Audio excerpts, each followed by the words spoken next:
네, 안녕하세요. 예, 한겨레 경제사회연구원 서울하우징랩 그리고 직걱정 없는 세상현대 공동 주최의 주거권 보장을 위한 연속토론회 7회차 시간이 돌아왔습니다. 오늘 그 연속토론회 마지막 순서로 기후위기와 그린 리모델링에 대해서 토론한 시간입니다. 그동안 6회차 동안은 우리가 계속 주거권 위주로 여러 각도에서 이 주거권의 실현 방안이나 구성 요소를 살펴봤는데요.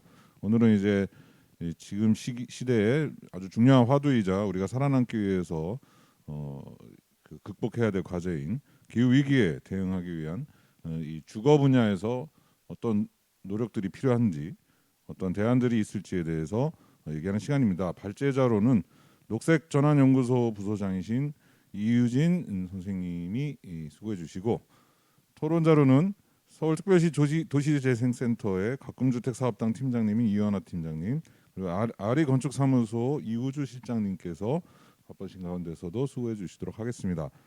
사회를 맡은 저는 주거중립성연구소 수처작주 소장 최경호입니다.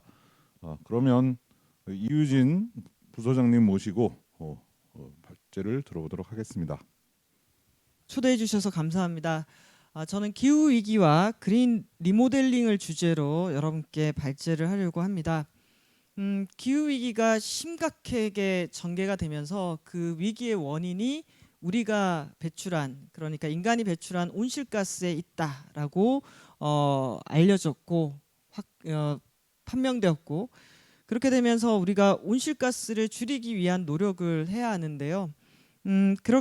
그 온실가스 줄이는데 어느 정도 줄여야 되느냐라고 했을 때 2050년도에는 인간의 추가적인 활동으로 인해서는 대기 중에 이산화탄소가 배출되지 않는 상태, 배출량을 제로로 만들거나 조금이라도 배출을 하게 되면 그것을 흡수해서 플러스 마이너스 제로로 만드는 탄소 중립 사회로까지 만들어야 된다라는 것이 우리가 가야 되는 목표가 되었습니다.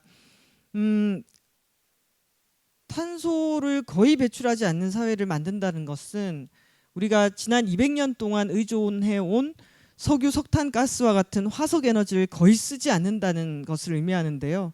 그걸 30년이라는 시간 안에 우리가 한다고 했을 때 과연 2030년에 그리고 2040년에 2050년에 우리는 어떤 도시의 모습, 어떤 사회의 모습을 만들고 있을지, 이런 것들을 그려가면서 우리가 그러면 이 모습을 만들기 위해서 지금 우리는 무엇을 해야 될 것인가라는 것들을 계획을 해야 될 것 같습니다. 최근에 기후 위기의 심각성을 보여주는 많은 자료들이 나오고 있는데요. 저에게는 이 자료가 상당히 와닿았습니다. 1960년에 태어난 사람에 비해서 2020년이죠. 지난해 태어난 아이는 평생 동안 이렇게 살아가면서 자연 재난 플러스 기상 이변을 겪게 되는데, 평생 동안 폭염은 7배 가까이, 그리고 홍수, 가뭄, 흉작, 산불은 모두 2배 이상 경험할 것으로 예상이 됩니다. 훨씬 더 지금의 세대들이, 지금의 청년과 청소년들이, 또 어린이들이 현재의 기성세대들보다 훨씬 더 많은 이 기후 위기와 기후 재난을 경험하게 된다라는 것을 보여주고 있는 거고요. 이러한 변화는 전 세계의 지구 평균 기온이 산업혁명 이전 대비해서 약 1.1도 올라가서 생기는 결과인데요. 자, 요거는 우리나라의 지난 109년 동안의 기후 변화를 기록한 보고서입니다. 확실히 우리나라도 여름이 길어지고 겨울이 짧아졌습니다. 그러다 보니까 열대야 일수가 늘어나고 한파는 줄었는데요. 또 연간 강수량은 증가했는데 비가 내리는 강수 일수는 줄어들었습니다. 이 얘기는 아주 짧은 시간에 집중해서 호우가 쏟아지는 그런 경향을 보여주고 있다는 것을 의미합니다. 이 열대야라든지 폭염으로 인한 이 조기 사망이라든지 또는 열사병으로 인한 사망자 수, 그리고 사람만 죽는 게 아니라 가축들도 많이 죽고 있습니다. 이게 현실에서 우리가 경험하고 있는 상황이고요. 이렇게 지구의 평균 기온이 올라가고 그렇게 된 원인에는 인간에 의한 온실가스 배출인데요. 1990년대부터 시작해서 2019년도까지 인간에 의한 온실가스 배출은 지속적으로 늘어났습니다. 90년도에 인간이 뿜어내던 온실가스가 330억 톤이라면은 2019년도에는 524억 톤으로 증가했는데요. 여기서 보면은 그 배출량에 가장 큰 영향을 미치는 것이 화석 에너지의 연소에 있습니다. 우리가 에너지를 쓰기 위해서 석유, 석탄 가스를 태우는 그 과정에서 가장 많은 온실가스가 배출되는 거죠. 자, 이 표를 한번 보시면요. 1850년도부터 우리가 본격적으로 쓰기 시작한 석탄, 그리고 1950년을 전후로 석유, 가스, 상당히 짧은 시간, 어떻게 보면 1950년부터 본격적으로 인간의 화석 에너지 소비량이 늘어나기 시작했고, 이 화석 에너지 소비로 인한 이산화탄소의 농도 증가가 지금의 기후 위기와 집중해서 연결이 되어 있습니다. 우리는 지금 인간이 사용하는 에너지의 80%를 석유, 석탄, 가스와 같은 화석 에너지에서 얻고 있는데요. 이렇게 화석 에너지는 산업 현장에서 쓰이기도 하고 오늘의 주제인 건물의 냉난방으로도 쓰이고 있고요. 또 이동하는데도 절대적으로 많은 양이 사용되고 있습니다. 이렇게 오늘도 78억, 그러니까 80억에 가까운 사람들이 온실가스를 배출하고 있을 겁니다. 계속해서 여러 가지 경제 활동을 하면서 온실가스를 배출하게 되는데요. 이렇게 되면서 우리가 온실가스를 배출을 하면 그만큼 지구 평균 기온이 계속해서 오르게 되는데, 끝간데 없이 오르게 되면은 인류의 생존 자체가 불가능해지겠죠. 그래서 2018년도에 과학자들은 1.5도가 마지노선이다. 지구 평균 기온 상승을 1.5도에서 멈춰야 한다라고 권고를 했습니다. 지금 1.1도잖아요. 그러면 1.5도까지 한 0.4도 정도가 남겨져 있는데, 그렇다고 1.5도가 안전한 것은 아닙니다. 1.5도만 상승해도 바닷속의 산호초가 약 70에서 90%가 사라지는 겁니다. 절멸하는 거고, 2도 가까이 되면은 99% 이상 사라지는 겁니다. 그래서 1.5도에서 막아야 되는데 1.5도도 안전한 수준은 아니다. 그리고 유엔 난민기구에 따르면은 지금도 해마다 2천만 명이 기상이변과 같은 이런 재난으로 인해서 자기 집을 떠나서 살 수밖에 없는 이재민이 되고 있다고 합니다. 2천만 명입니다. 자, 그래서 1.5도를 마지노선으로 했을 때, 만약에 우리가 지금과 같은 온실가스 배출 추세를 지속해 나간다면은 2021년에서 40년 사이에 1.5도에 도달할 거라고 얘기를 합니다. 그러면 우리에게 주어진 시간이 별로 남지 않은 거고, 1.5도를 넘지 않겠다고 마음먹었을 때 그때 우리가 뭘 해야 되느냐? 이때 등장하는 게 탄소 중립입니다, 여러분. 자, 탄소 중립은 저기 오른쪽에 있는 그래프처럼 전 세계 이산화탄소 배출량이 집중해서 올라가다가 2050년 전에 바닥까지 내려가야 됩니다. 0, 제로까지 수렴해야 되거든요. 이 얘기는 인간이 더 이상 대기 중에 이산화탄소를 추가로 뿜어내지 않는 걸 의미합니다. 추가로 안 뿜어낸다는 거는 화석 에너지 사용량을 제로로 만들거나, 만약에 화석 에너지를 사용해서 이산화탄소를 뿜어냈다 그러면은 그것을 상쇄시켜야 됩니다. 자, 배출된 CO2를 상쇄시킬 수 있는 방법에는 두 가지가 있습니다. 나무가 흡수를 하거나 탄소 포집 저장 기술로 땅 속에 묻어버리거나. 그런데 아무리 나무를 심는다 하더라도 나무가 흡수하는 양이랑 탄소 포집 저장 기술로 흡수할 수 있는 양에는 한계가 있기 때문에 가장 기본적으로 해야 될 것은 배출량을 극단적으로 줄이는 작업을 해야 합니다. IPCC는 이산화탄소만 얘기하고 있는데요. 선진국들, 한국을 포함한 선진국에서 얘기하는 탄소 중립은 이산화탄소뿐만 아니라 메탄이라든지 F가스라든지 또는 이 아산화질소 같은 모든 온실가스를 모든 온실가스를 중립화한다라는 것을 탄소 중립이라는 용어로 쓰고 있기도 합니다. 자, 이건 상당히 엄청난 변화인데요. 세상의 판이 바뀌는 겁니다. 저걸 하겠다라고 마음먹은 것은. 그래서 저도 사실 처음에 저걸 보고 난 다음에 와, 이거는 화석 에너지에 기반한 문명 자체를 뒤흔드는 일이고, 저걸 하게 되면은 기존의 화석 에너지에 기반한 산업들은 후퇴하거나 또는 문을 닫고 엄청나게 실업이 발생하는 일인데 저걸 쉽게 결정할 수 있을까라는 생각이 들었어요.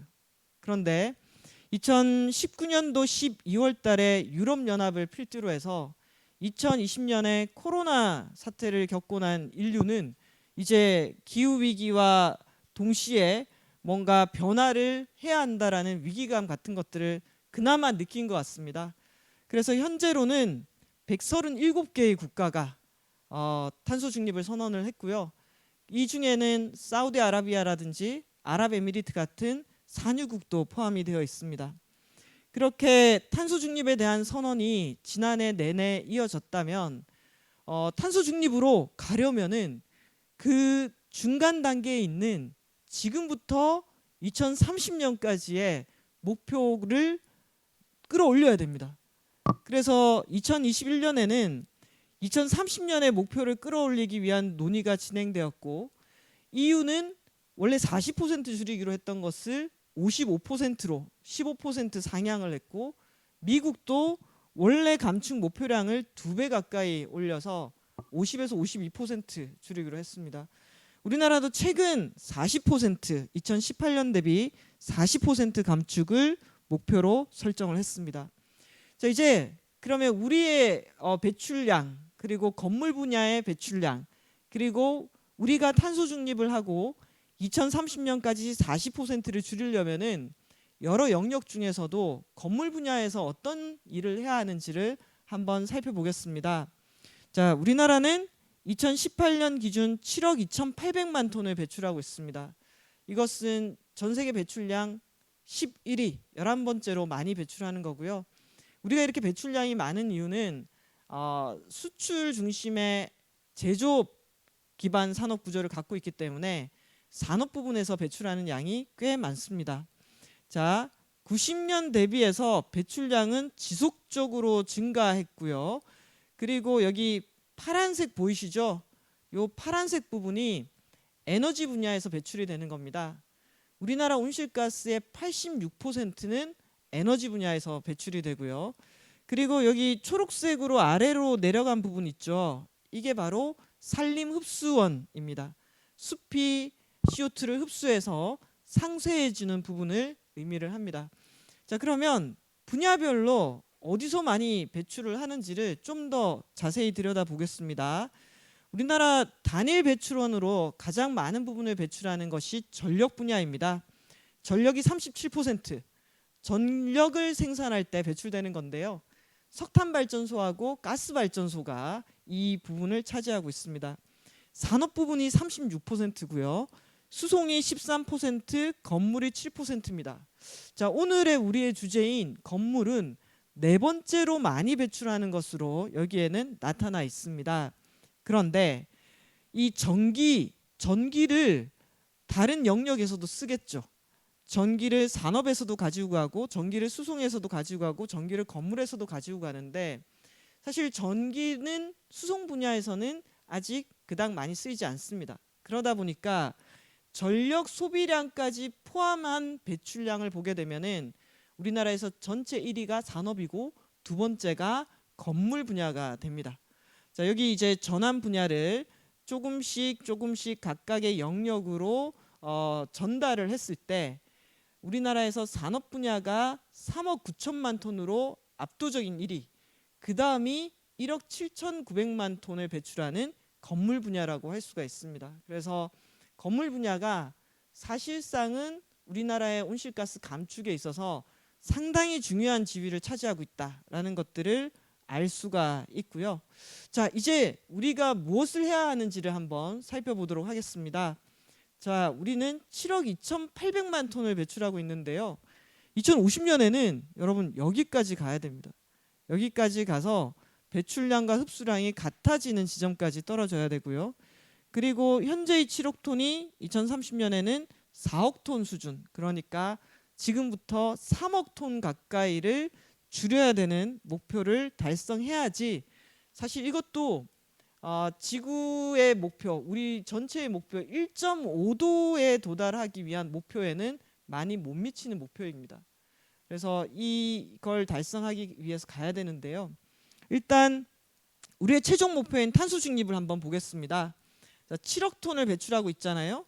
이게 두 개의 시나리오로 나누게 되는데 A안 시나리오는 8천만 톤 정도를 배출하는 겁니다. 8천만 톤을 배출하고 8천만 톤을 흡수하는 게 A 시나리오고, B안은 1억 1천만 톤을 배출하고 1억 1천만 톤을 흡수하는 겁니다. 그랬을 때 A안에서 조금 여기 2018년도를 보면은 이걸 귤색이라고 해야 될까요? 여기 이 분야가 전환 분야, 발전 부분인데요. A안에서는 발전 분야 자체가 사라졌습니다.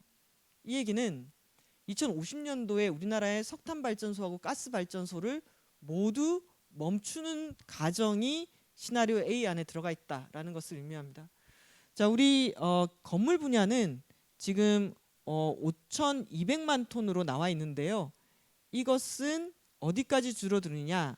620만 톤 수준까지 줄어드는 것을 목표로 하고 있습니다. 자, 그러면 이 건물 분야에서 620만 톤까지 이렇게 줄어든다. 이거를 달성하려면은 2050년에 저 목표 달성을 위해서 어느 정도까지 해야 되느냐라고 했을 때 건물 부분의 에너지 수요를 관리한 상황에서 냉난방 에너지 사용의 원단위, 그러니까 냉난방 에너지 사용의 효율을 높이는 방식으로 진행을 하는데요. 이 정도까지 떨어지려면은 모든 신축 건물은 100% 제로 에너지 건물을 지어야 되고, 우리나라의 모든 건물에 대해서 그린 리모델링 이행률을 100%를 해야지 저 정도를 줄일 수 있는 겁니다. 정말 어마어마하죠. 새로 짓는 건물은 무조건 제로 에너지 건물, 그리고 우리나라에 전체적으로 700만 동 가까운 건물이 있는데요. 그 모든 건물에 대해서 그린 리모델링이 돼야지 탄소 중립 사회에서 건물 부분에 620만 톤만 배출하게 된다는 겁니다. 그래서 엄청난 과정이 우리 앞에 남겨져 있는 거고요. 자, 이걸 하려면은 어떤 정책적인 수단이 있는가라고 했을 때 특히 그린 리모델링 관련해서는 로드맵이 필요합니다. 그리고 현재 제로 에너지 빌딩 관련한 인증 대상을 주거용, 상업용에서 훨씬 더 폭넓게 공업, 농업용, 그리고 환경 기초 시설이라든지 학교 캠퍼스라든지 이런 쪽으로 훨씬 더 늘려야 되고요. 또 민간 건물에 대해서도 이 그린 리모델링을 확산할 수 있는 법적 근거라든지 예산 같은 것들이 필요합니다. 또 건물에서 에너지 사용을 하게 될 텐데요. 그 에너지를 효율적으로 사용하기 위한 이 모니터링도 들어가야 되고요. 장기적으로는 탄소 중립 사회에서 건물 분야에서도 전기화가 일어나기 때문에 이 전기를 효율적으로 쓰기 위한 수요 반응 시장이라든지 직접 전기를 많이 생산해서 남는 건물은 그 건물 간 판매나 거래가 가능하도록 하는 이런 제도들도 필요하게 됩니다. 그리고 이 무엇보다 건물 하나로만 접근할 것이 아니라 도시와 국토 단위의 지역 단위의 탄소 중립이라는 이런 전체적인 계획들이 필요한데요.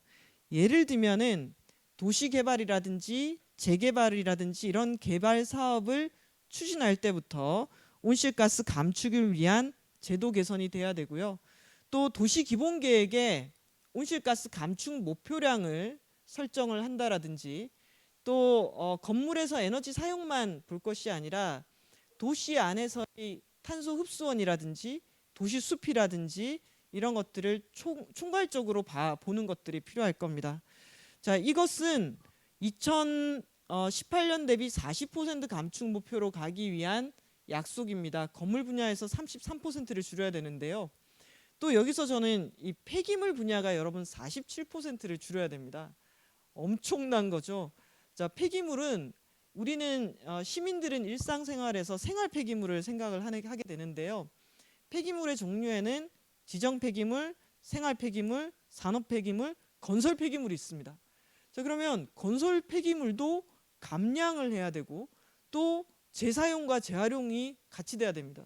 사실 우리나라 같은 경우에는 건설 폐기물의 활용도라든지 이런 것들이 매우 낮죠. 그래서 이 건물 부분에 33% 감축하는 거랑 폐기물 분야는 거의 지금 배출하는 양의 절반 가까이를 줄여야 되기 때문에 사실 유럽에서는 이런 것들을 모아서 건물 분야의 순환 경제, 순환 자원 시스템을 이렇게 연결시켜서 계획을 수립하기도 합니다. 자, 건물 분야에서 현재 5,200만 톤을 3,500만 톤으로 바꾸려면은 결국 건물의 제로 에너지 건축물하고 그린 리모델링으로 갈 수밖에 없고요.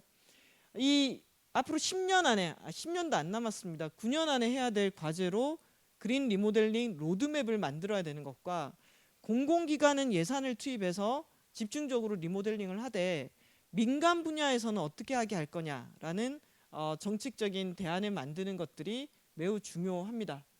지금 국토부에서는 건물 부분 2050 탄소 중립 로드맵을 만들고 있어서 올해 안에 정리를 해야 됩니다. 초안이 나오겠죠. 그러면 도대체 어떤 수단을 가지고 우리나라에 있는 700만 동에 가까운 이런 건물들을 탄소 중립화 할 수 있는지 이런 내용들을 봐야 될 것 같습니다. 자, 이건 탄소 중립 기본법입니다. 이 기본법에 보면요, 국가 전략이 있고 국가, 시도, 시군구 전략이 같이 들어가 있습니다. 그리고 이 기후위기 적응 분야에 녹색 국토가 있고 녹색 건물, 건축물도 들어가 있습니다. 그래서 이런 전반에서 내용을 보게 될 텐데요. 이건 아직 완성되지는 않았지만 탄소 중립 시행령입니다. 자, 탄소 중립 시행령에서 저는 이 부분을 여러분께서 좀 보셔야 된다라고 생각하는데요. 이제 온실가스 감축 목표가 국가의 시행령으로 40%가 들어가 있고요. 그리고 여기에 따르면은 감축 목표를 설정해야 되고 부문별 감축 목표, 이게 아까 건물 부분의 감축 목표입니다. 또 연도별 감축 목표가 있습니다. 자, 이건 무슨 얘기일까요? 법에 의하면은 2022년부터 2040년까지는 연도별로 감축 목표를 가지고 있어야 된다는 거고, 건물 분야도 연도별로 감축 목표를 갖고 있어야 되기 때문에 현재의 목표 달성을 위해서 2040년까지의 경로에서 해마다 어느 정도의 제로 에너지 건축물과 그린 리모델링을 하고 건물 분야의 온실가스를 줄일 것인지를 구체적인 계획을 수립해서 담아야 되고, 이렇게 수립한 계획은 매년 이행 점검 평가를 통해서 12월 31일 날 공표하도록 되어 있습니다. 그리고 또 하나, 이번에 만들어진 시행령에는 이러한 성과를 공무원이나 또는 이 각 부처의 평가와 연동하도록 되어 있습니다. 그래서 이것을 토대로 가야 되는데요. 특히 무엇보다 국가의 온실가스 감축 목표가 상위에 위치하면서 에너지 계획이라든지 국토 종합 계획을 관할하고 있다는 것들을 알 수가 있습니다. 그러니까 온실가스 감축이 상위 목표가 되고 그 목표 달성을 위해서 에너지 계획이라든지 국토 종합 계획이 정합성을 맞춰야 된다라는 것을 의미합니다. 그리고 세부 시행령에 보면은 녹색 건축물의 확대 이렇게 되어 있습니다. 그래서 국토부 장관은 녹색 건축물의 확대를 위하여 다음 각 호의 어느 하나에 해당하는 경우에는 자금의 지원 등을 할 수 있다라고 법에는 들어가 있습니다. 자, 그래서 이제 이 탄소 중립 과정에서 우리가 온실가스를 줄이는 분야에서 에너지, 제로 에너지 건물, 그리고 친환경 농업, 순환경제, 생물 다양성 보호 이런 분야에서는 일자리가 이제 늘어나게 될 거고, 또 한편으로는 화석 에너지 기반한 산업이라든지 또는 내연기관 차량 관련한 산업들, 이런 곳들은 일자리가 또 줄어들게 될 겁니다. 그래서 오늘의 주제인 이 그린 리모델링은 단순히 건물만 보자는 게 아니라 이 에너지의 측면, 온실가스 감축의 측면, 일자리의 측면 이런 것들을 복합적으로 볼 필요가 있는 것 같고요. 실제로 EU가 하고 있는 그린 딜에서도 건물 분야의 개조와 보수를 매우 중요하게 여기고 있고요. 또 이번에 발표된 EU의 2030년까지 50% 감축을 위한 법을 보게 되면은 EU 같은 경우에는 배출권 거래 시스템을 하고 있는데요.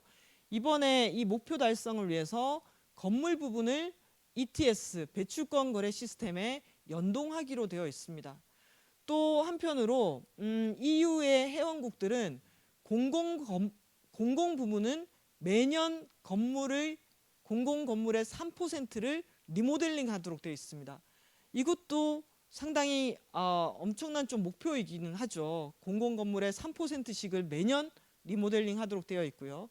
자, 그런데 또 한편으로 같이 보고 싶은 것이 배출권 거래 시스템에 건물이 들어가면서 사회적으로 공정한 전환을 위해서 새로운 사회 기후 기금을 만든다라는 겁니다. 새로운 사회 기후 기금은 건물 분야가 배출권 거래제에 들어가게 되면은 상당히 영세하거나 이런 사람들도 비용이 높아지기 때문에 이렇게 거둬들인 배출권 거래제의 예상 수입을 이 취약한 사람들을 위해서 사용하도록 한다라는 거죠. 그래서 건물이라든지 수송 분야를 배출권 거래제에 포함시켜서 그 비용을 부과하고 온실가스 배출량을 규제하면서 한편으로는 그로 인해서 벌어들인 수익을 이 제도로 인해서 부담이 늘어나는 영세한 사람들을 위해서 쓰도록 하는 이렇게 연동되고 있는 정책들이 저는 의미가 있다라고 생각합니다. 독일은 2045년도에 탄소 중립 목표를 갖고 있고요. 지금 현재 배출량이 8억 5,800만 톤인데 2030년까지 거의 절반 수준으로 줄이는 것을 목표로 하고 있습니다. 그랬을 때 오늘 우리가 보고자 하는 건물 분야를 보시면요.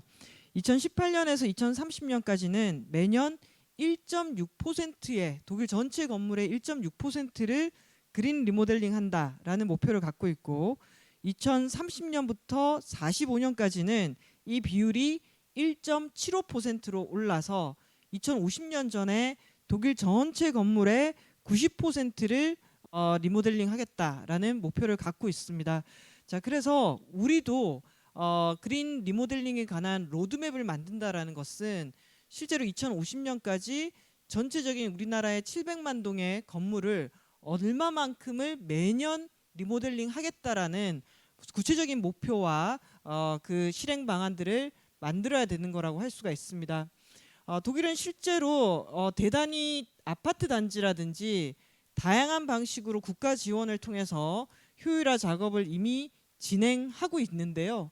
여기 보시면은 베를린에 있는 1964년도에 건설된 17,000세대에 달하는 아파트 단지를 투자비 4억 8천만 유로니까 약 6,416억을 들여가지고 17,000세대를 리모델링을 하게 되는데 계산을 해보면은 세대당 약 한 3,700만 원 정도를 투자를 해서 2007년 기준 대비 30% 정도 에너지 효율을 강화시키고 온실가스를 줄인 것으로 나타나게 됩니다. 그렇게 했을 때 할 수 있는 수단으로는 외벽에 단열재를 넣는다든지 창호 그리고 지역 난방 시스템을 기존의 화석 에너지에서 바이오매스로 이용을 한다라든지 이런 방식으로 리모델링을 했습니다. 여기가 현장을 보여주는 이전과 이후의 모습이라고 할 수가 있고요.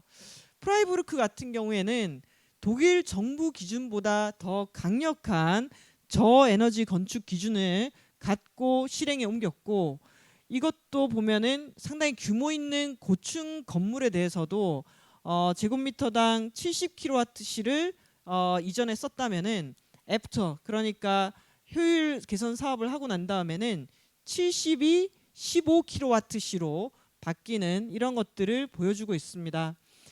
실제 독일의 이 건물 부분의 에너지 효율화 산업에서 창출되는 이 유발 효과 같은 경우에는 여기 보시면은 재생에너지가 단열보다 더 높게 나타나는 걸 알 수 있습니다. 이게 건물 분야에서 우리가 리모델링을 하는 것을 일자리 산업, 일자리하고도 연결시킬 수 있는 부분이라고 할 수가 있고요.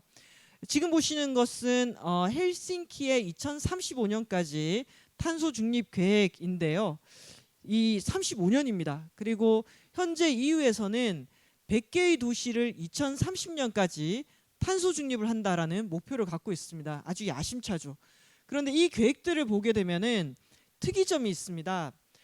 저도 서울시의 그 그린 뉴딜 작업에 참여하면서 건물 부분에 참여를 했을 때 서울시 계획도 제로 에너지 건물 플러스 그린 리모델링으로 주요 정책을 가지고 갔었는데요.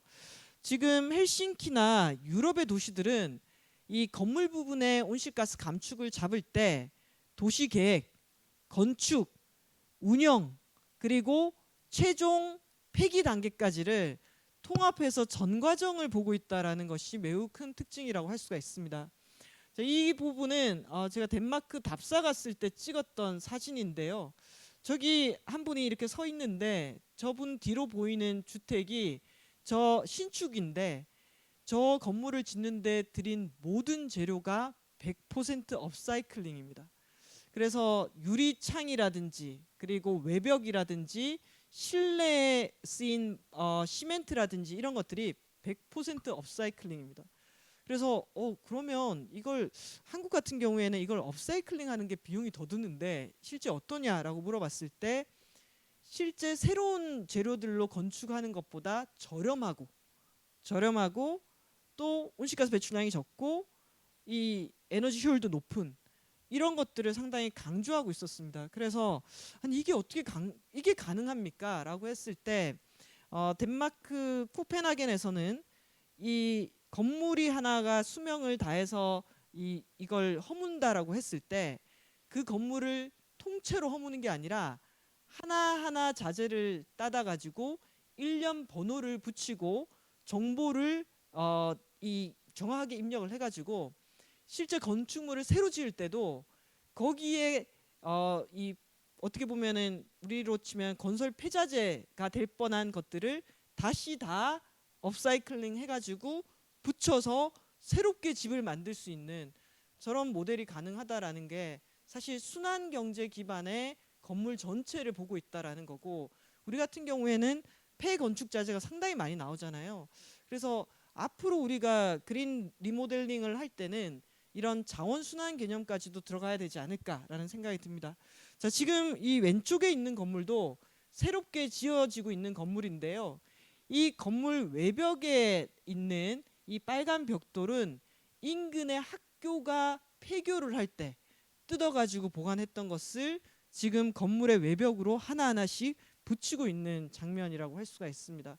그래서 우리는 그 그린 리모델링 또는 건물 부분의 온실가스 감축을 얘기할 때 그걸 에너지 효율을 높여가지고 감축하는 것을 얘기하고 있는데 건축 자재에 대한 이 접근을 같이 하고 있다라는 것들은 매우 좀 의미 있게 보여서 제가 집어넣은 거고요. 자, 미국 같은 경우에도 오바마 대통령이 금융 위기 시에 경기 부양 대책으로 그린 리모델링을 집중하게 되는데요. 3년 동안 5조 6천억을 투입해서 10만 가구를 바꾸게 됩니다. 근데 이때 이게 일자리 효과를 같이 보게 된 게는 여기 보면은 사전 검사, 그러니까 이전에 어떤 상태였는데 이후에 이렇게 되었다라는 것들을 상당히 검사하고 검증하고 하는 그런 센터를 만들어서 그 센터를 같이 지원했어요. 그러다 보니까 비포 애프터 이전에 어땠는데 이후에 어떻게 바뀌었다. 그걸 통해서 실제 에너지 편익 그리고 일자리 편익 이런 것들을 더하게 됐을 때 이 투입한 5조 6천억이 상당히 충분한 효과를 냈다라는 것들을 보여주고 있습니다. 이때의 경험 때문인지 바이든 정부의 경기 부양 대책에도 여기 보시면은 200만 호 이상의 주택과 상업용 건물을 건설하고 재개조한다라고 되어 있습니다. 200만 호 이상의. 그래서 여기서 보면 탄소 중립으로 가는 이 과정에 있어서 상당히 규모 있는 그린 리모델링이 진행되고 있고 그 과정에서 MRV 그러니까 이전에 얼마만큼 에너지를 쓰고 배출했던 것이 그 이후에는 어떻게 됐다. 그리고 그게 이후에 이렇게 될 때는 어떤 기술과 방식들이 적용되었다라는 것이 데이터로 남는다라는 것이 상당히 의미가 있다라고 할 수가 있습니다. 자, 그에 비해서 우리나라를 한번 보시겠습니다. 우리나라의 그린 리모델링인데요. 고율 에너지 기자재와 친환경 소재를 활용해서 국공립 어린이집 440개를 고치는 걸로 되어 있습니다. 그리고 국민체육센터 41개 개소, 그리고 공공건물 리모델링은 지난해 예산 대비 한 800개 정도가 얘기가 나왔습니다. 여러분, 이게 판을 바꿀 수 있는 리모델링의 규모가 아니죠. 800개면요. 우리나라 기초가 226개입니다. 그럼 기초당 유치원이나 공공건물을 3개 정도를 고치는 겁니다. 이게 무슨 일자리를 만들고 무슨 이 데이터를 만들어낼 수 있겠습니까? 그래서 새롭게 업그레이드할 필요가 있고요. 예산 규모도 한번 보겠습니다. 2025년까지 도시 공간 생활 인프라 녹색 전환에 16조를 쓴다고 되어 있습니다. 16조를 5로 나누면은 한 3조 정도?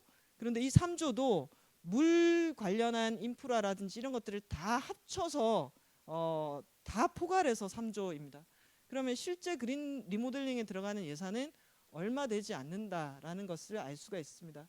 그래서 저는 이 그린 리모델링은 그냥 기후위기 대응에 있어서 적응으로도 중요하지만 상당히 앞으로 주거권이나 주거 복지의 문제, 그리고 온실가스 감축도 이렇게 되지만 에너지 소비를 줄이는 거, 그래서 소득 보존 효과를 볼 수도 있고, 또 이것을 규모 있게 체계적으로 했을 때는 일자리 창출이라든지 연간 산업 효과도 있을 거고요. 나아가서는 전력 생산과 소비까지 연결하게 되면은 에너지 공동체로서의 장점, 이런 것들도 같이 살릴 수 있다라고 생각합니다. 실제로 우리나라의 전국에 30년 이상 된 노후 건물 비중이 40%에 육박합니다. 그만큼 필요로 하는 이 건물들이 많다라는 것들을 보여주는 거고요. 그래서 기존 건물의 그린 뉴딜에 대해서 이명주 교수님이 이렇게 정의를 했는데요.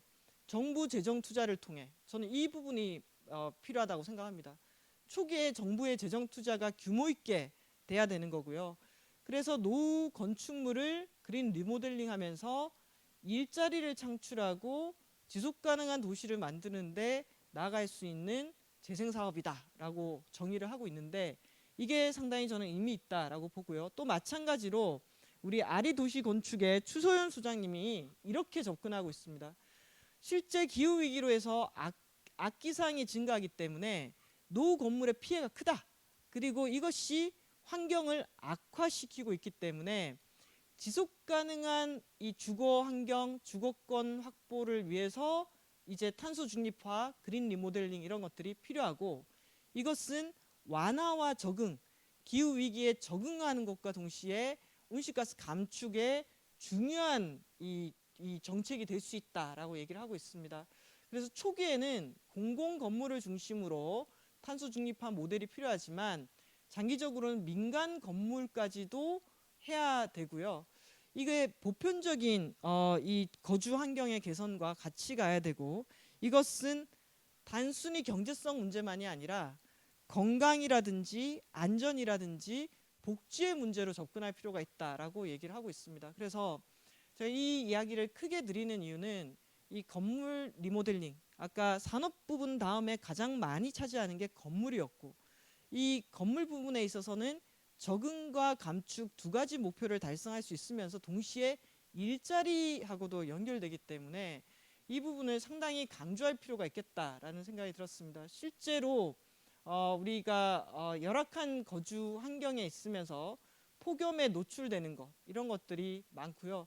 그리고 또 도시의 건물도 공공주택부터 시작해서 대형 건물, 그리고 학교와 노유자 시설부터 또 공공건물, 그리고 노후주택, 그래서 각각의 시장이 다르게 형성될 수 있고 각각에서 또 상당히 다양한 층위의 일자리도 같이 만들어질 수가 있습니다. 이건 공공건물 리모델링한 곳들이고요. 그리고 이것을 시민들이, 특히 에너지 자립마을인 성대골 같은 경우에는 지역의 이런 에너지 소비 문제를 분석하면서 주거 취약계층의 에너지 복지까지도 같이 연결하되, 이런 이 노후 주택의 그린 리모델링을 하는 것은 사실 대형 회사보다는 지역에 있는 마을 기술자 네트워크, 마을에서 이제 설비 업체를 하거나 또는 타일 업체를 하거나 종합 공사를 하거나 이런 분들이 마을에서 자기 지역에 있는 집들을 수리하면서 서로 AS라든지 신뢰할 수 있는 협력 관계를 형성하는 것을 중심으로 시범 사업을 했고요.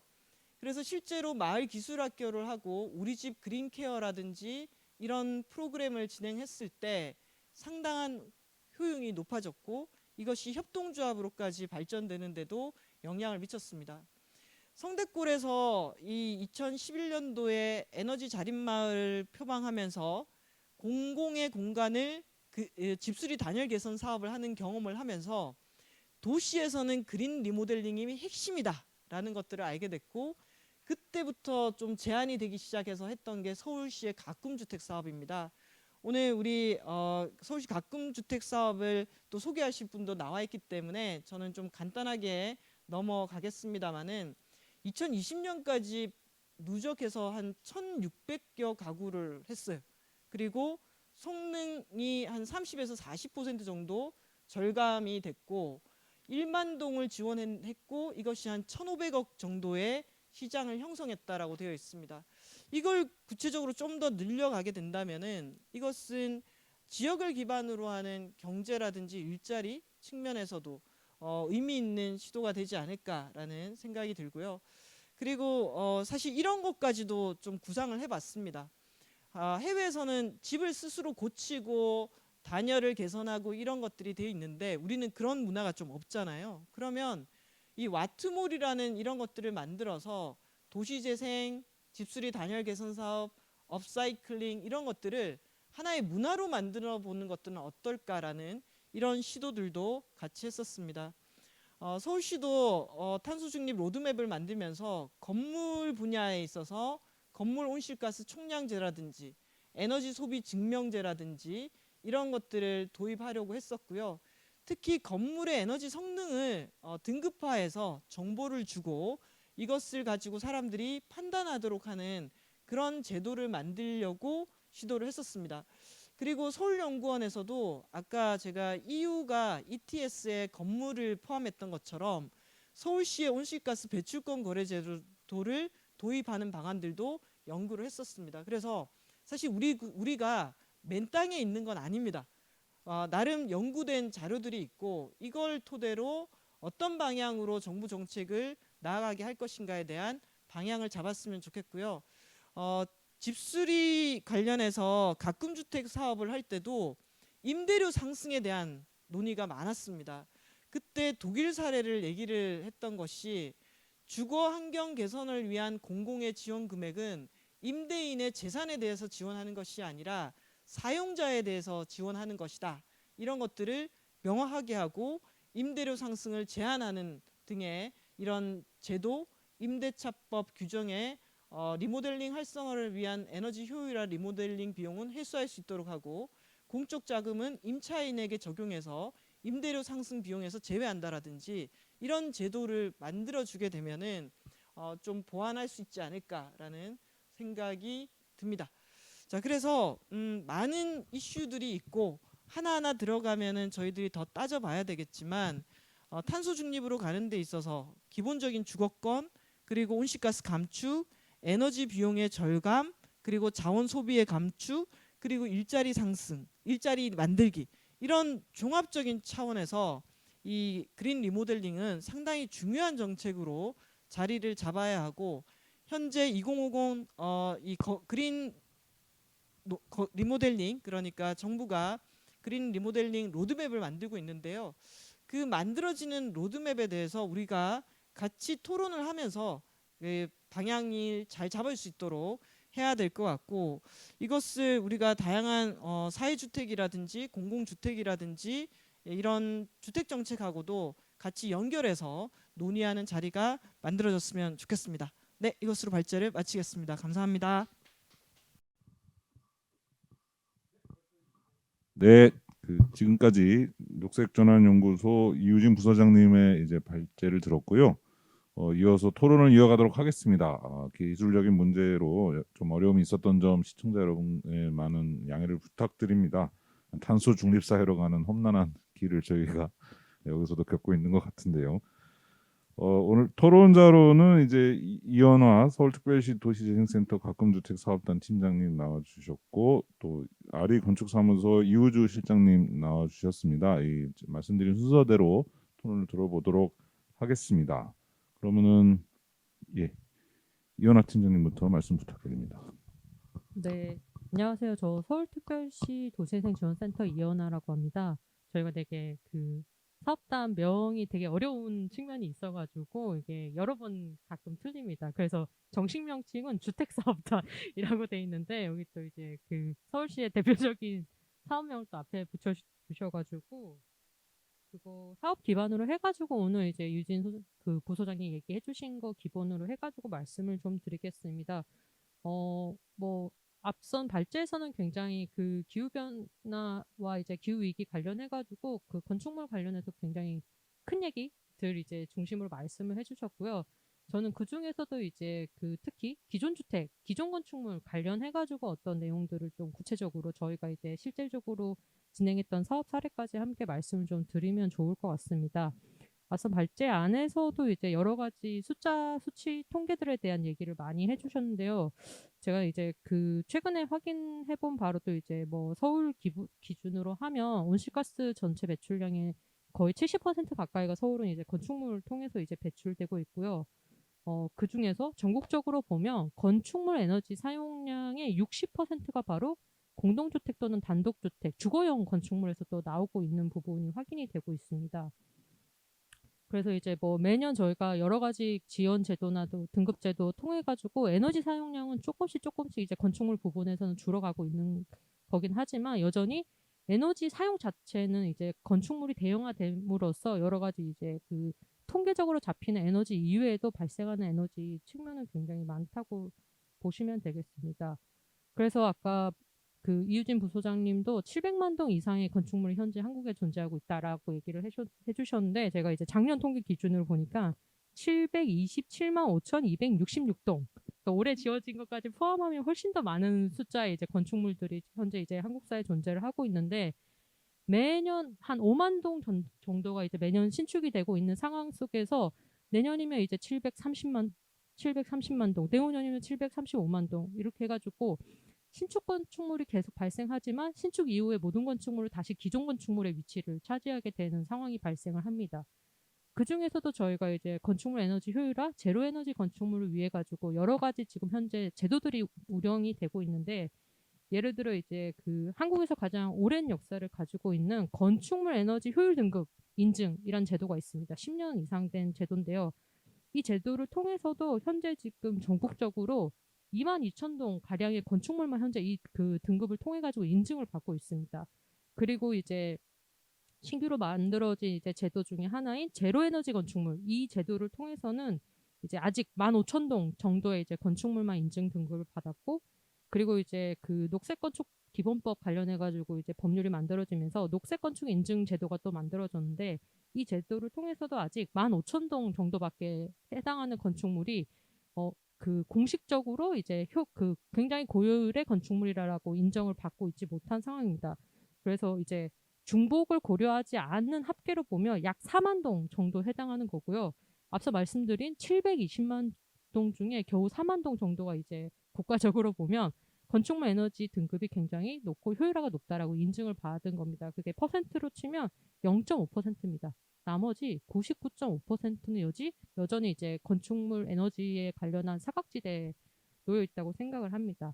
다만 이제 저희 그 국가 기준 중에서도 2018년 이후에는 건축물 에너지 절약 기준이 강화되면서 그 이후에 지어진 건축물은 보다 더 패시브 건축물 에너지를 효율화하는 쪽으로 이제 많이 진행이 됐기 때문에 그 이후에 지어진 한 8, 9만 동을 제외하더라도 여전히 우리나라에서는 98%에 해당하는 건축물들이 이제 에너지 관리가 필요한 건축물로 인식이 되고 있습니다. 다만 여기서 이제 말씀드리고 싶은 것은 이러한 인증 제도나 기준들이 신축 건축물을 대상으로 하고 있습니다.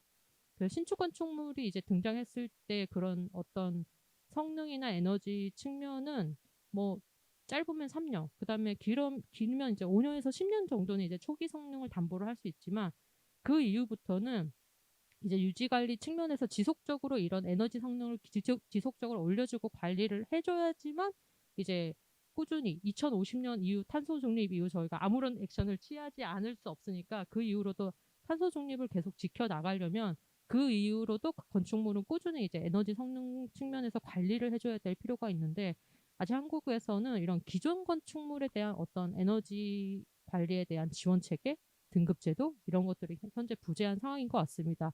아마 여러 가지 이제 독일이나 뭐 일본이나 여러 가지 사례를 통해서 뭐 많이 접할 수는 있긴 하지만 아직 한국에 들어오지는 못하고 있는 상황인 것 같고요. 특히 이제 공공건축물 관련해 가지고는 뭐 2030년부터는 뭐 그 1000제곱미터 이상, 2050년부터는 뭐 공공건축물 같은 경우는 제로 에너지화를 하겠다고 하지만 건축물이 아마도 그 건축물 전체 7만여 도 중에 차지하는 비중은 아마 10%가 채 되지 않을 것 같습니다. 그렇기 때문에 나머지 대다수를 차지하는 민간 건축물에 대한 이제 민간 건축물의 기존 건축물을 관리하는 어떤 체계 부분들이 이제 앞으로 조금 더 심화되면 좋겠다라는 이제 생각이 들고요.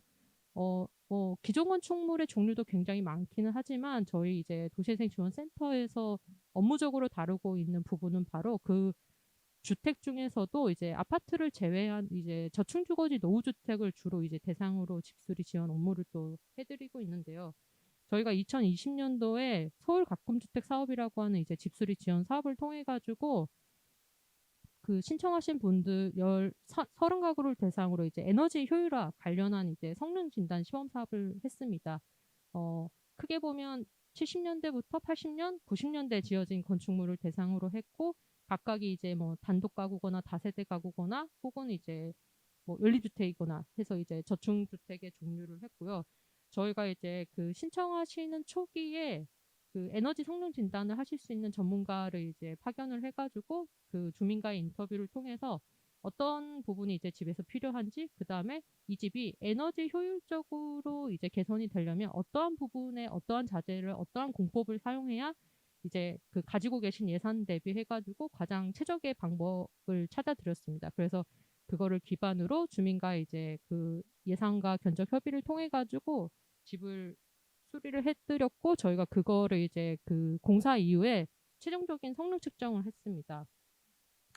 그래서 저희가 뭐 여러 가지 이제 70년, 80년, 90년대 건축물이 여러 가지가 있었지만 저희가 이제 결과치를 가지고 구분한 부분은 바로 70년대, 그 다음에 8, 90년대 건축물 이렇게 크게 두 가지로 구분을 했습니다. 이 구분은 그 우리나라가 가지고 있는 그 건축물 에너지 절약 설계 기준이 크게 변한 시기를 이제 2차례 정도 이제 뛸 수가 있기 때문에 그거를 전후로 해가지고 구분을 했고요. 성능 진단 이제 목표는 그 기존 사용 대비 30% 이상 절감을 목표로 했습니다. 해가지고 이제 17가구 정도가 최종적으로 집수리 공사를 하셨고 그 결과는 35% 정도의 에너지 절감 효율을 나타냈습니다. 그리고 가구마다 이제 어떤 공사를 어떻게 하셨냐에 따라서 굉장히 이제 격차가 있었습니다. 비건한 예로는 창문 공사만 하신 집은 전후 대비해서 10%에서 15% 정도 효과만 보셨고 창문과 단열 공사를 함께 하신 집은 최대 55% 이상의 이제 에너지 절감 효과를 보는 것을 저희가 확인할 수 있었습니다.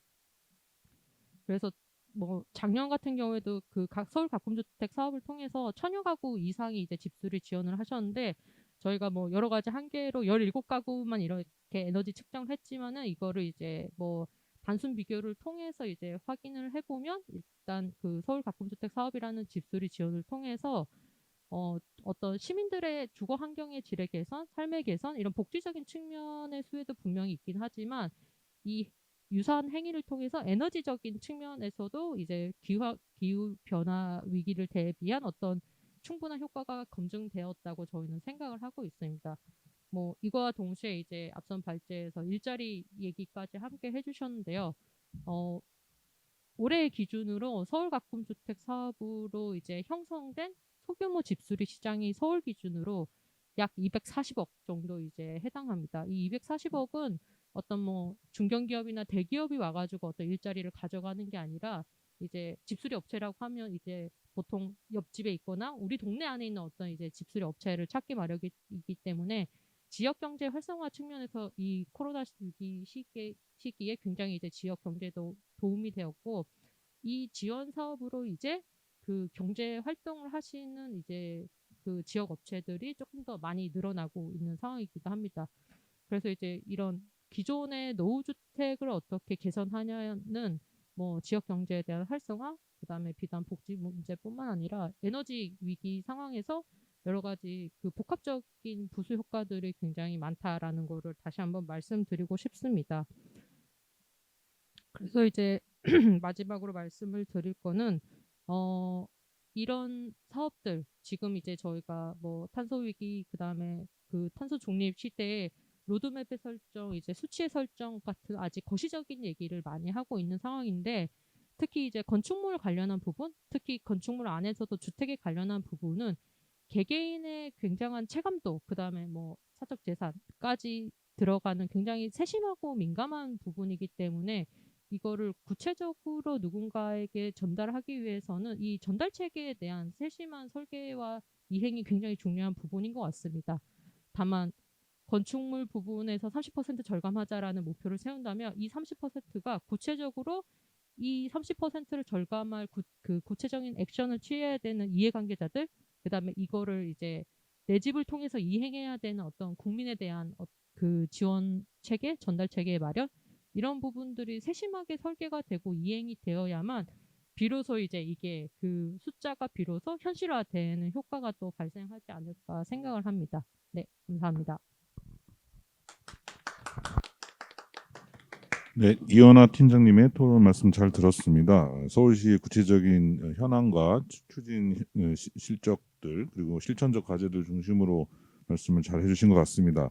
정책의 수용성이라든가 전달 체계 같은 데 세심하게 고려할 부분이 많다는 점 다시 한번 일깨워 주셨고요. 이어서 이우주 실장님 토론을 부탁드리겠습니다.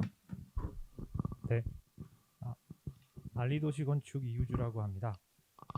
저는 이제 현업에서 실무를 담당하는 사람 입장에서, 그리고 이제 건축을 직접 설계를 하고 시공하는 것을 감리하는 입장에서 간단하게 토론에 임하도록 하겠습니다. 우선 일단 제가 내용 전달을 저희가 이제 토론문을 작성했을 때 좀 의미 전달을 좀 명확하게 하기 위해서 제가 경험이 많이 없는 관계로 좀 읽도록 하겠습니다. 그래서 부족한 점이 있더라도 많은 양해 부탁드리도록 하겠습니다. 우선 제가 토론 드릴 내용은 일단은 기후 적응에 대한 건축의 사회적 책임에 대한 변화가 필요하다는 것을 주제로 삼았습니다. 보통 저희가 학교 다닐 때나 건축에 이제 학생들이 초입을 할 때 임하는 자세라든가 그런 거에 대해서 건축은 이 사회의 공공성에 기여해야 된다, 이런 내용을 우리는 크게 배우면서, 그리고 또 사유재산이 아니라 그리고 이제 공공에서 바라볼 수 있는 다각적인 측면에서 건축에 임해야 된다, 이렇게 배우고 또 그것을 이행하려고 실무에서도 많은 노력을 하고 있는데요. 그렇지만 지금 이 시대에서는 그런 패러다임의 변화가 좀 있어야 된다고 보고 있고요. 그때 지금 이 시대 건축의 공공성을 어떻게 해야 하는가? 기존의 공공성에서 시대 상황에 맞추어 책임과 기능이 좀 더 더해져진다고 저는 보고 있습니다. 기존의 공공성은 공공의 시각적 불편함을 주지 않기 위해서 디자인적인 가이드라인에 맞춘 기능과 형태, 그리고 공개 공지를 통해 일부 부지를 공공에 환원하는 등 공간적, 시간적, 형태적 공공성을 의미했습니다. 하지만 지금 이 시대 기후변화의 문제가 대두되고 있는 지금 앞으로 추가되어야 할 건축의 공공성은 다음과 같을 것입니다. 건축이 가져야 할 새로운 공공성은 어쩌면 가장 기본적인 건축의 조건이 되어야 할 사람이 사는 데 필요한 최저 주거 성능, 최저 에너지 성능 확보에 있다고 볼 수 있을 것 같습니다. 건물 에너지 성능 개선을 통한 기후변화 완화 조치는 개별 건축물의 기후 위기에 대한 적응력을 높이는 방법이 되기도 합니다. 서울시 건축물의 약 80%에 해당하는 건물은 05년 이전에 지어진 외단열 두께는 65mm 이하의 건축물입니다. 이 노후 건축물의 창호와 단열 성능을 개선하고 보일러와 에어컨 성능을 높임으로써 폭염과 혹한으로부터 시민들의 건강을 지키고 기후변화가 돌이킬 수 없는 상황으로 악화되는 것을 막을 수 있습니다. 그러나 자율적인 참여만으로는 탄소 중립의 목표인 전체 건물의 제로 에너지 전환이 이루어지기는 어렵습니다. 지금까지 에너지 효율 관련 규제는 대형 건물을 중심으로만 이루어졌고 전체 건축물의 약 85%가 건물 에너지 성능이나 사용량 규제를 받지 않는 건물입니다. 그리고 이 건물들이 기후 위기에 더 취약하다고 볼 수 있습니다. 또 대부분의 건물은 임대 목적으로 사용되고 있거나 공동주택처럼 사는 사람이 성능을 바꿀 수 있는 권리가 제한되어 있기 때문에 대대적인 리모델링이 자발적으로 이루어지기가 어렵습니다. 따라서 최저 성능에 대한 규제가 필요하며 이를 통해서 단계적으로 성능 개선이 이루어져야 한다고 보고 있습니다. 서울시의 총량제나 영국의 임대용 건축물에 대한 최저 에너지 성능 기준처럼 국가의 탄소 중립 목표가 각 지역으로 각 건물로 각 개인으로 나누어져야 하는 것입니다. 또한 건물의 리모델링은 초기 투자 비용이 많이 드는 것인 만큼 이에 대한 직접적인 지원도 필요합니다. 이러한 직접 지원은 건물을 가진 사람들에 대한 지원이라기보다는 기후위기에 취약한 건물을 사용하는 사람들에 대한 지원이자 온실가스 감축에 대한 사회적 부담을 우리 모두가 분담하는 일입니다. 법과 제도의 성립 그리고 공공의 지원이 있어야 가능한 일입니다. 당장 현재의 물질적 지원이 건물과 이해관계에 있는 임대인, 임차인 개인의 편의나 복지가 아닌 기후변화의 위기에 돌입한 지구적, 국가적, 사회적 차원의 건물의 공공성을 재정립하는 일이라고 생각합니다. 노후 건물의 성능 관리를 통해 온실가스 감축을 이뤄낼 수 있고 기후 재난의 불평등을 완화시킬 수 있을 것입니다. 그리고 이러한 일에 대처하지 않았을 때 극단적인 미래에는 앞으로 우리 건축물에 살아갈 그리고 이 건축물에서 살아갈 미래 세대의 삶의 질이 양극화된다고 볼 수 있을 것 같은데요. 제가 따로 저희 토론문에는 이미지를 준비했지만 이미지가 나가지 않는 관계로 예를 들어서 이제 영화를 하나 설명을 드리겠는데요. 우리 기생충은 많이 보셨을 것이라고 보시고요. 그 기생충의 영화 중간 중에 이제 비가 내리는 장면이 있는데 비가 내릴 때 일단은 부유한 집에서는 그 비를 보면서 낭만을 즐기지만 그 동시간대에 일단은 이렇게 부유하지 못한 집에서는 재앙을 겪는 것을 우리가 영화를 통해서 볼 수 있는데 재난에 취약한 지역과 건축에 대한 대책을 강구하고 기후변화의 불확실성에 대해서 지속가능한 도시와 건축에 대해서 우리는 앞으로 건축의 공공성이라는 측면에서도 같이 고민해야 할 부분일 것 같습니다. 이상입니다. 네, 이우주 실장님의 토론 잘 들었습니다. 기존에 건축의 형태나 배치 중심으로 생각했던 공공성의 개념을 건축의 성능으로까지 좀 확대를 하고 그런 성능을 이제 보완하기 위해서 비용이 발생할 때 이걸 어떻게 부담할 것이냐 이런 차원에서 짚어주셨고 특히 재난 상황도 불평등하게 이렇게 적용된다는 점 다시 한번 일깨워 주셨습니다. 이 비용 부담의 방식은 건축의 점유 양태, 그러니까 주택의 경우 이제 뭐 점유 형태랑 연결되는 부분일 것이고 그게 이제 우리가 지난 6회 동안 해왔던 주거권 실현에 있어서 밀접한 관련을 가지는 부분인 것 같습니다. 그래서 저희 마지막 7회차는 어떻게 보면 이제 문명사적 전환에 와 있는 기후위기 대응 과정에서 이 주거권을 어떻게 실현할 수 있을 것인가라는 차원에서 아주 또 새로운 과제와 시각을 저희에게 이제 제공해주는 자리로 만들 수 있었던 것 같습니다. 앞서 두 분의 토론에 대해서 이제 발제자께서 좀 뭐 지적하신 내용이나 보완하고 싶으신 부분 있으면 한번 말씀 부탁드리겠습니다. 네, 이우주 실장님 기생충 이야기 해주셨는데 사실 올해 미국에서 허리케인 아주 강하게 왔을 때 미국 내에서도 지하에 주거하던 사람이 갑자기 들이닥친 비에 피하지 못하고 수몰되어서 사망한 케이스들이 있었습니다.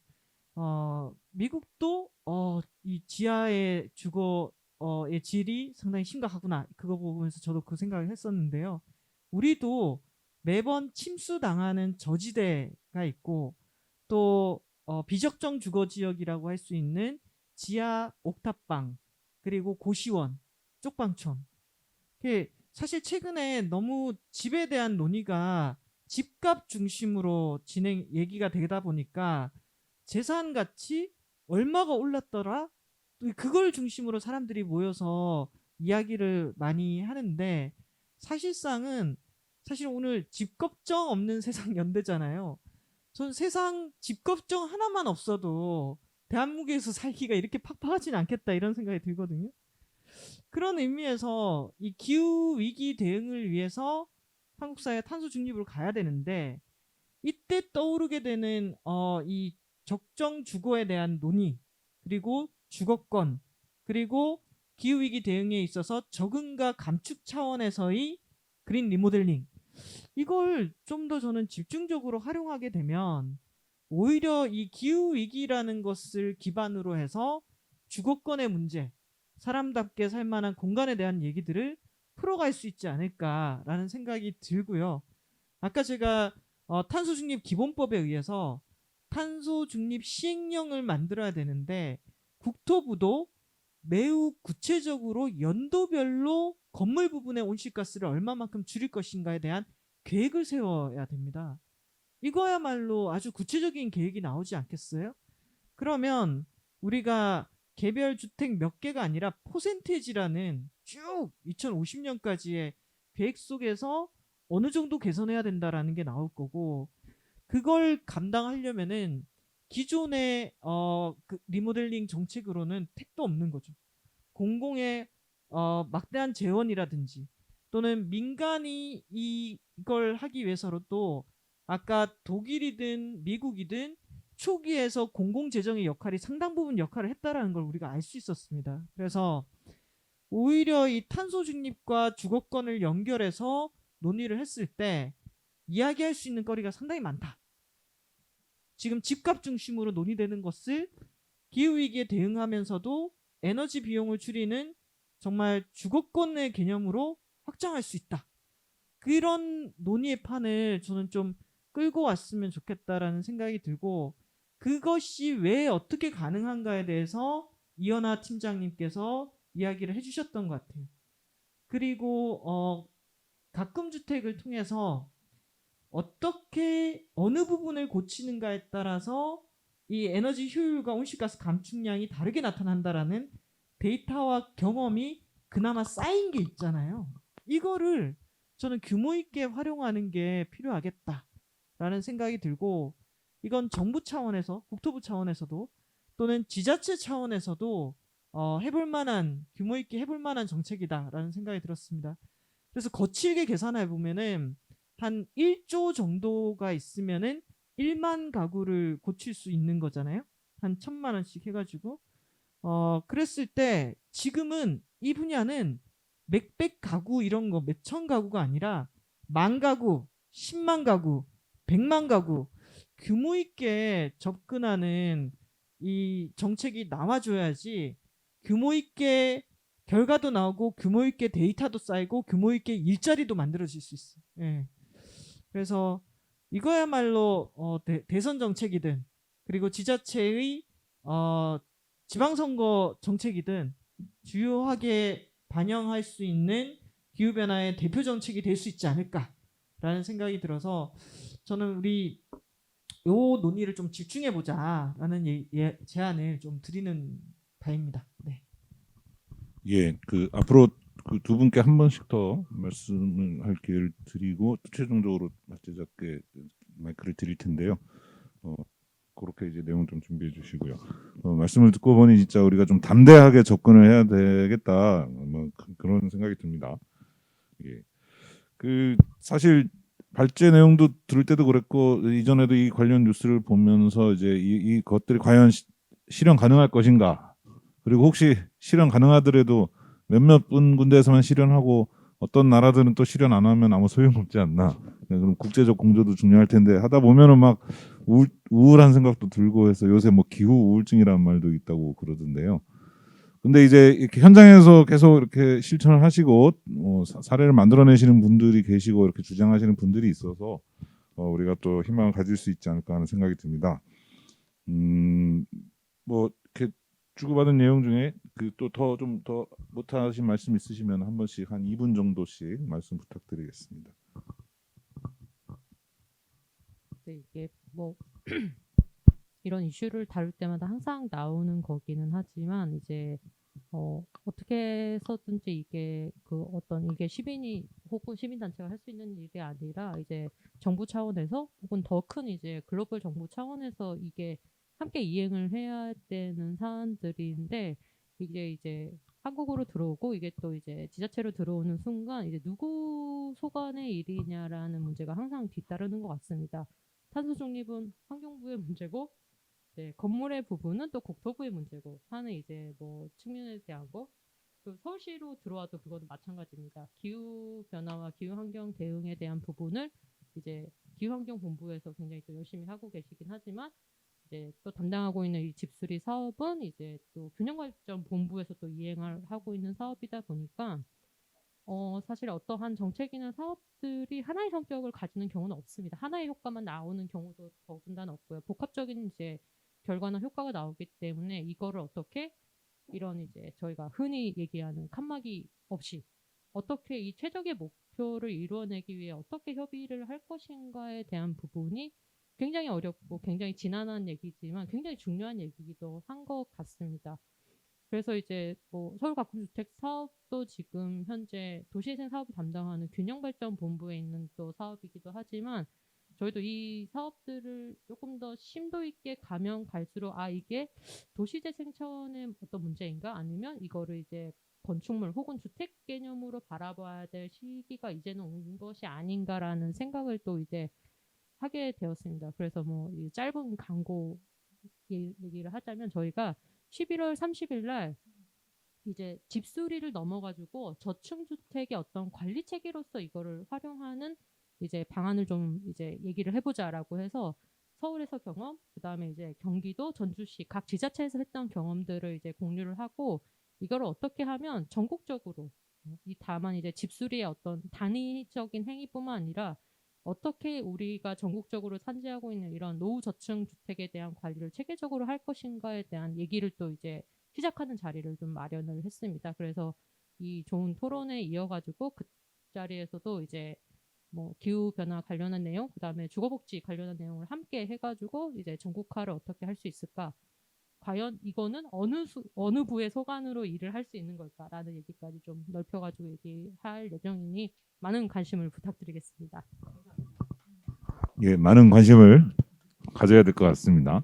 부쩍한 칸막이 이 문제 지적해 주셨고요. 뭐 이 기후 위기 대응뿐만 아니라 많은 영역에서 일들이 이제 근대적인 행정 체계를 넘은 어떤 우리 실천적인 방법을 찾아야 되는 과제를 던져주는 것 같습니다.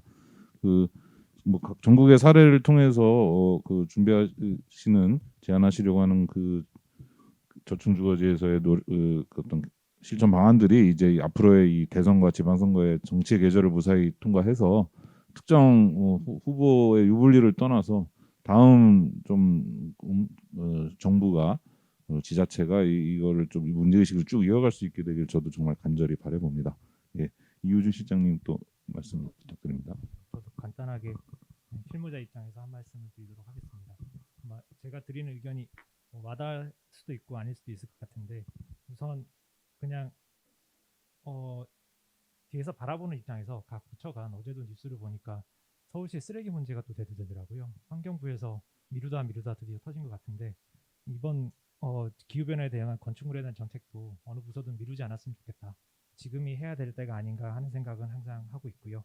그리고 한 말씀 더 드리고 싶다면 이제 가금주택이나 이런 걸 진행하면서 저도 이제 느낀 점이 있는데 금액에 대한 투명성에 대해서 어르신분들이 많이 언급을 하세요. 근데 그분에 대해서는 제가 봤을 때 일을 직접 하시는 부분도 그렇고 실질적으로 이제 아무래도 실제 내역을 내거나 금액을 내는 부분에 있어서 전문가시들은 아니다 보니까 하루에 얼마 이렇게 해서 본인들이 작성을 하세요. 그러다 보니까 뭐 이 집과 내 집의 차이에 대해서 건축주들은 인식을 잘 못하시고 똑같은 면적인데 나는 왜 또 비용이 나오느냐 이런 거에 대한 인식에 대한 그거를 수긍시켜드리기가 굉장히 어려운 부분을 많이 느꼈고 그거는 또 이제 저층 주거지뿐만 아니라 제가 건축 실무를 하는 입장에서도 건축주를 많이 대할 때가 있는데 이해를 잘 못하십니다. 대부분 전문가로서 이제 말씀을 드려도 그 부분에 대한 수긍을 하기 어렵고 대부분 상대적 비교를 하세요.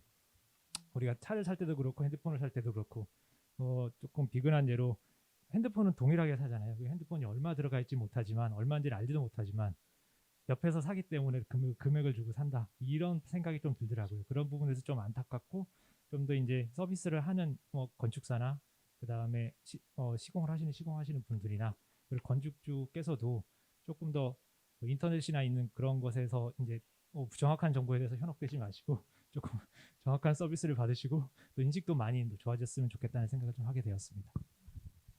예, 사안의 위급성과 그리고 또 이제 악마는 디테일에 숨어 있다는 말처럼 이제 실제에서 작동할 때 이제 이 주민들의 이 수용성 그리고 특히 이 사회적 신뢰가 꼭 필요한 부분인 것도 같습니다. 이렇게 좀 기술이 많이 들어가는 분야일수록 정보의 비대칭이 심하니까 이 소비자 혹은 뭐 주민들과 이 전문가들 그리고 행정이 어떻게 하면 이걸 이렇게 서로 신뢰를 할 수 있는 프로세스를 만들어낼 것인가에 대해서 좋은 지적을 해주신 것 같습니다.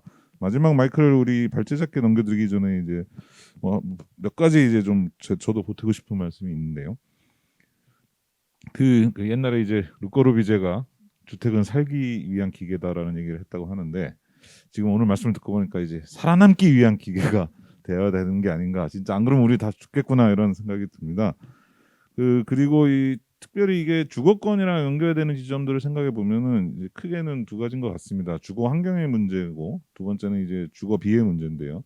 그러니까 이 재난이나 기후 위기가 주거 환경에 미치는 영향이 매우 크고 이게 어떤 계층별로 불평등하게 나타난다는 점. 이거를 해결해야 되면서 동시에 이제 이게 그러면 당연히 비용이 들어가는데 이 비용을 어떻게 분담할 것이냐 하는 점인데요. 어, 그런 생각을 해봤습니다. 그러니까 사회주택의 경우 유럽에서 이제 공공이 개입하게 된 동기가 위생 문제가 컸고 그다음에 뭐 전후 복구 과정에서 들어오기도 했는데 이제 19세기 말에 뭐 그 유행병이 번지면서 이 공공이 개입하지 않으면 이 한 도시의 한 지역의 이 문제가 아니라 이게 전 계층, 전 도시에게 미치는 영향이 됐기 때문에 도저히 이제 공공도 이걸 뭐 자력으로 너희들이 앞길을 개척해라 하지 못하고 꼭 적극적으로 개입을 해서 재정을 투입하기도 하고 하는 계기가 되었었죠. 그런 차원에서 기후 위기 문제도 바라볼 수 있을 것 같습니다. 이거를 그냥 너희들이 자력으로 해결해라라고 해서 그러면은 비용이 너무 부담이 돼서 못 하던가 이 그린 리모델링을 못 하던가 아니면 어찌저찌 하고 나서 너무나 이제 극심한 비용 부담에 시달리던가 둘 중에 하나인데 그게 아니라 이게 우리 모두가 살아남기 위해서 공공이 개입해야 되는 것이고 뭐 적극적으로 재정을 투입해서 이걸 장기적으로 회수할 수 있거나 혹은 뭐 좀 회수를 못 하더라도 적극적으로 투입을 해야 우리 모두가 살 수 있다는 차원에서 좀 공공이 정말 적극적으로 개입해야 되는 어떤 진짜 비상한 상황이라는 생각이 듭니다. 예, 여기까지 이제 제 의견을 말씀드렸고요. 이제 총정리하는 차원에서 우리 발제자께서 한번 말씀 또 마지막으로 부탁드리겠습니다.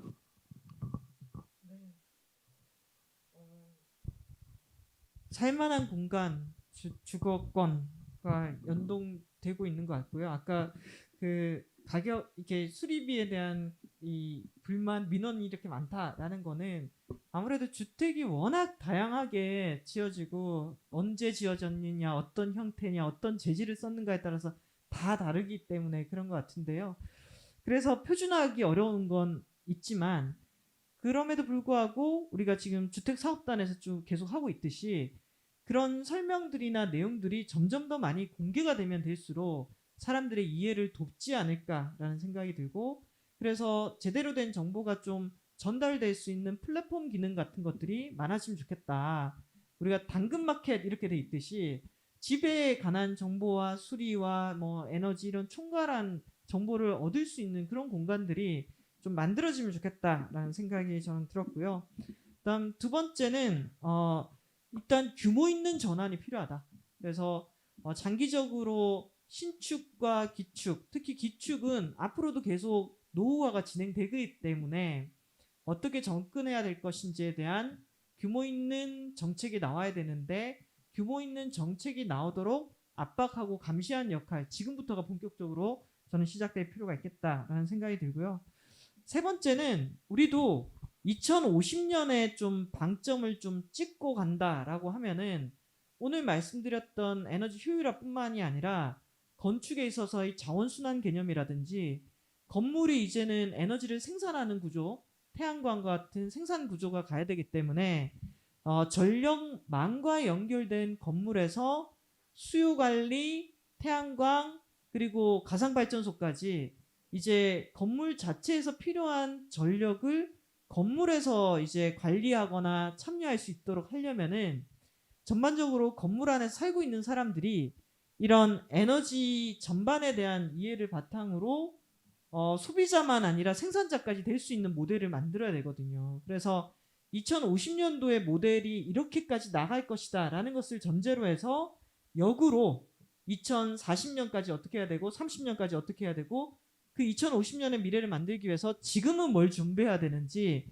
좀 시각을 크게 하고 관점을 바꾸는 그런 접근법들이 필요하지 않을까라는 생각이 들고, 전 마지막으로 매년 겨울마다 연탄을 나르는 것이 마치 이제 좀 지원의 상징처럼 되고 있는데, 사실 연탄이라는 것이 이제 난방 에너지로 계속 쓰이면 안 될 것 같거든요. 그러면 연탄이 아닌 다른 방식, 그리고 탄소 중립으로 가는 과정에서 에너지 비용이 올라갈 수밖에 없기 때문에 에너지 빈곤 문제는 상당히 문제가 되는데, 우리가 지금 또 거의 실종된 분야가 에너지 복지하고 에너지 빈곤에 대한 부분이거든요. 그러면 매번 그 뜨거운 쪽방촌에 선분기 보내주고 연탄 보내주고 이런 접근을 이제는 그만할 때가 됐다, 우리도.